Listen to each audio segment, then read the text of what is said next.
So that's just to show them off. They're all in-game purchasable. Like you have for every nation various ships.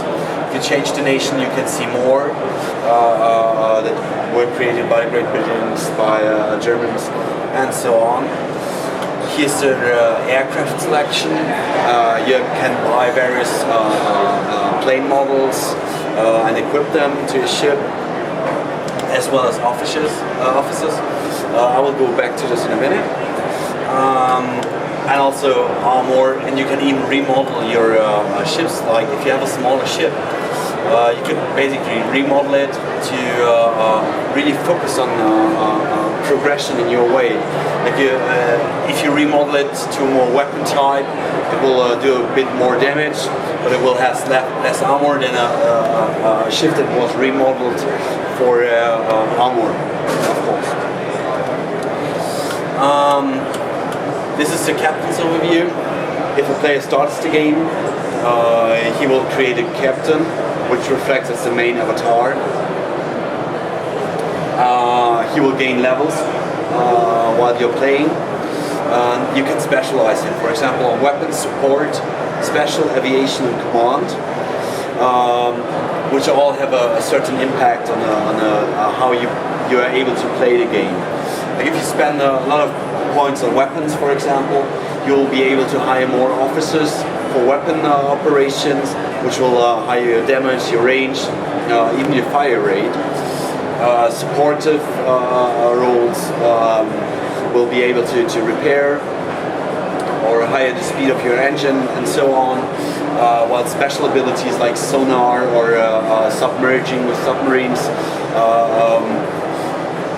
you will have an effect there, while in aviation, I guess it's pretty clear, it's for managing your flight squads on aircraft carriers.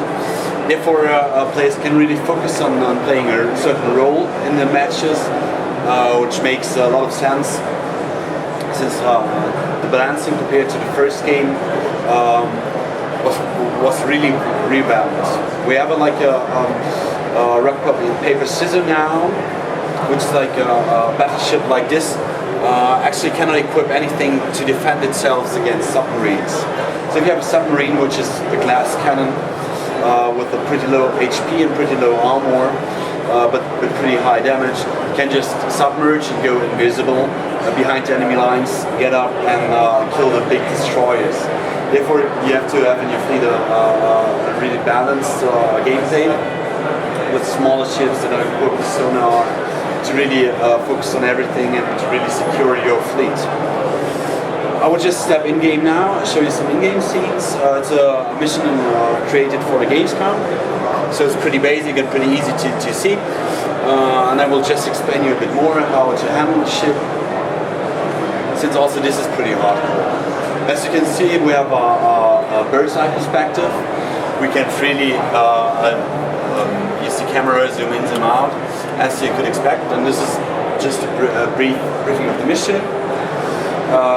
We have a base, and we have two ships that are currently under repair, and we need to defend them since our intel satellite, the Japanese are attacking. Well, in normal RTS you would just click anywhere and your unit would start to move. But for Navyfield you really have to control your engine, for example. If you can, as you would do in the ship, you can adjust your speed and gears, starting from slow to full, or even something like an afterburner for while you're overheating your engine to control the throttle of it. And the overheat is especially visible when like torpedoes are coming and you try to avoid them. You just give this little amount of extra power to just get your tail roamed around. Pretty interesting is like you can fire in every direction at the same time with all your guns. So you have like a main gun which you can direct to the left, the sub guns in all different variations at the same time, and friendly fire is turned on by default. You have to watch where you fire, but you have really the ability to control the battleship and whatever way you like. And up here you can see weapon controls, which reach from disabling just like a click to fire mode, so you can simply adjust the cannons with your fingers on the keyboard, changing the ammunition on the fly, changing for torpedoes, for example, the way they shoot, if they're shooting in the gradual or in the narrow way, if they should explode near the target or when they hit the target, to just really go to your own strategies. Also, if you define a point, like I did just here, I told the ship navigate to this, it won't stop there, so I will have to take care about stopping it. Now the first waves of enemy will start to attack us. The game itself will be harder. This is currently a level 100 ship against a level 0 ship. It's not a fair deal, to be honest. There's no like aiming, you don't click on an enemy and it just aims for you. You have to see where they are navigating and try to interfere their course. I'm bad at aiming.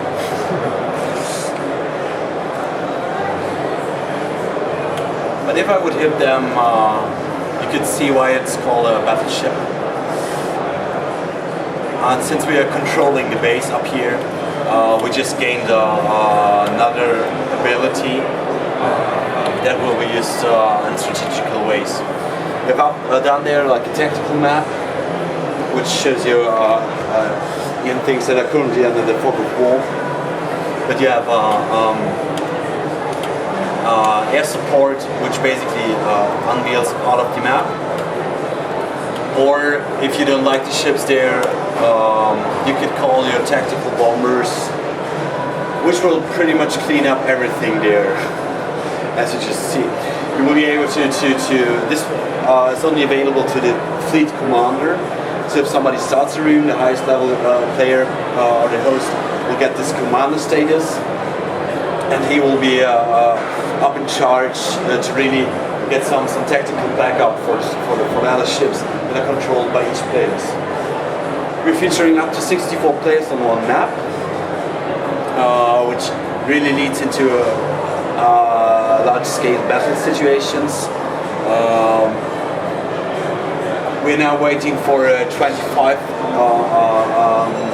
ships to arrive, so you can have a certain view about how it will look like if you're really in a fight with 64 ships at the same time. And while this, I will just turn around to change my ship to a submarine, just to show you a bit of a different gameplay. As you can see, I'm currently having like 99,000 HP, which is pretty good, to be honest. And as you can see, even if they hit me, it's like not dealing too much damage. But if you have a look at my current equipped ships, like you can take 3 with you into the fight instead of only 1, like it was in the first one. We have 3 ships available here, like the battleship I'm currently driving, the aircraft carrier, and the submarine. And I will just change to the submarine as soon as I'm near enough to the base.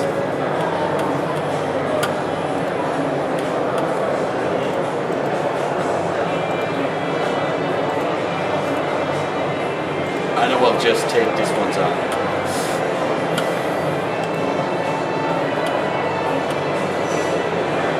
Ah, survived.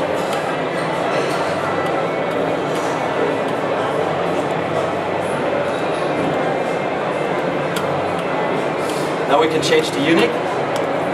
We change to the submarine. It will take a certain amount of time to respawn, so it's not like you go there and change your ship whenever you like, but you have to be a bit strategical there again. When you see it now, this machine only has 12,000 HP. So it's powerful, but also very easy destroyable. But the good thing about it, it's a submarine. So therefore, we can just start the engines up and start an emergency submerge. We will go down. We have like 3 new gauges here. The first one refers about the current depth you're driving. As soon as you're below depth 1, you're not able to fire your main gun or your torpedoes. So you're pretty basically invisible, but you're not able to attack right after out of this. But as soon as you're still just under the directly below the surface of the water, you're able to fire your guns, so you're still pretty hard to see. So right now they're firing on the ships that are waiting for repair, which is not too good, but it's like not really affecting the gameplay right now for this mission.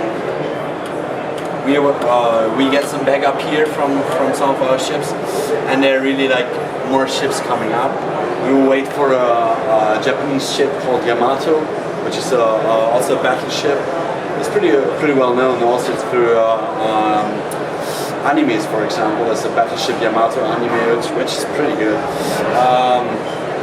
So these are all like known ship names.